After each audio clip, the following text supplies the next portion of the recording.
Emergency housing started as a system where a few people spent a short amount of time, essentially a roof over someone's head.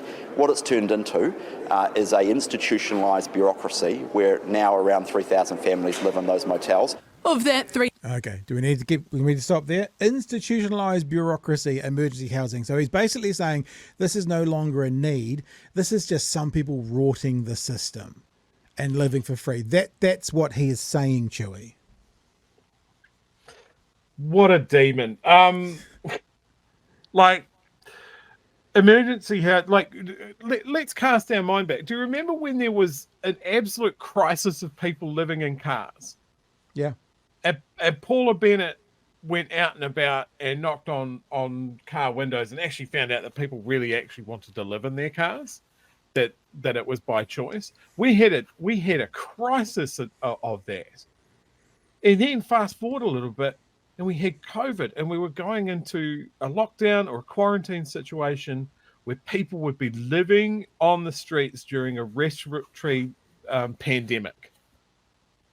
At the same time, motels, they were drying up. You know, people were staying home. We weren't having travelers. There was a perfect storm of like, okay, we can snatch up a whole bunch of motels really, really quickly, and we can put people inside for this pandemic. That was the aim, because there was not enough places to house everyone in this country. I mean, we know that there are, but apparently we're supposed to kick in doors to make sure that people are living in empty houses. And that's the thing. What they're doing here is not solving a problem. They're not magicking up more houses. They are just cracking down on people at the bottom once again. It's mind-bogglingly evil. Yep. We talked about Seymour being sort of Superman villain status of evil yesterday. I think maybe we're looking at the Batman level villains coming out in this one. It's pretty ugly. 3,800 families have children who've lived in emergency housing for more than 12 weeks. From April, a new Priority 1 category will put them at the top of the social housing waitlist. I think it's fairly clear to say that bold and radical steps are needed to fix emergency housing in New Zealand. You can create all the new categories you want. Right, yeah. He's right. That's not bold and radical. That's not what they're offering.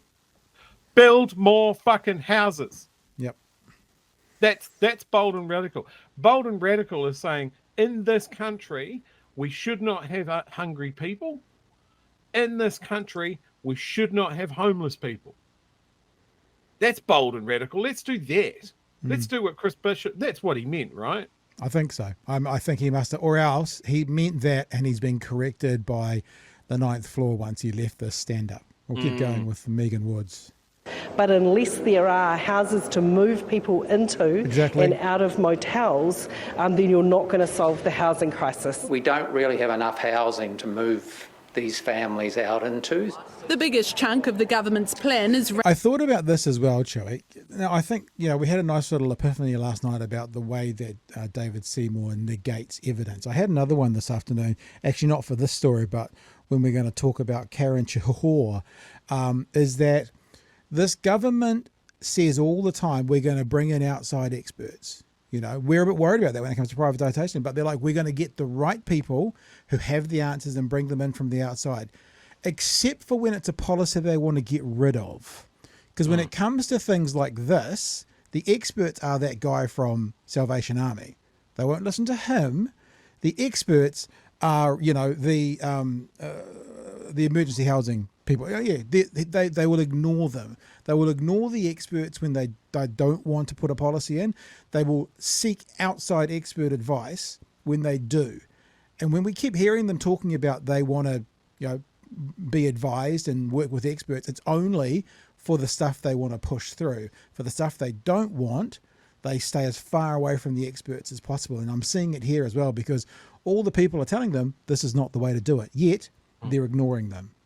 I find it quite telling that it's the Salvation Army as well. Now, remember in the past when National tried selling off a whole lot of social housing, they wanted outside agencies to basically buy those houses up and take over. And the Salvation Army was held up as one of the organizations that were going to buy a whole bunch of decrepit state houses with no work done on them.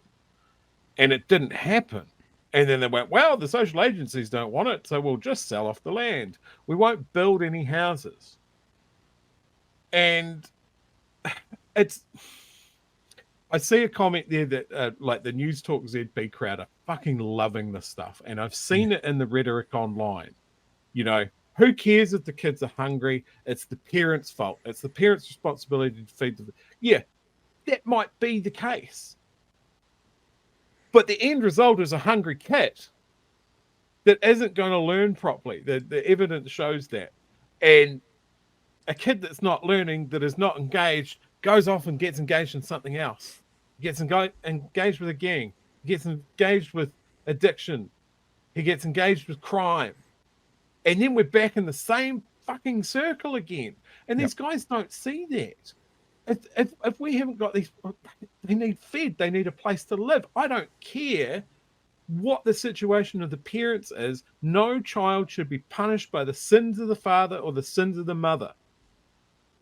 We need to break the system. We need to break that cycle. And these guys will make platitudes along those lines and then do the exact opposite to it. And the people that are in the comment sections fucking eat it up. And what it's from is, there is someone below me. That's why we have middle income earners stimping for millionaires. Like, you can't say, hey, look, maybe if we can't afford food, road, and housing, maybe we need to tax the rich more. And you have someone that makes the same amount of money going, no, you can't do that. It's their own fault. They're poor. It's like, bro, you are 2 paychecks away from being in their fucking shoes.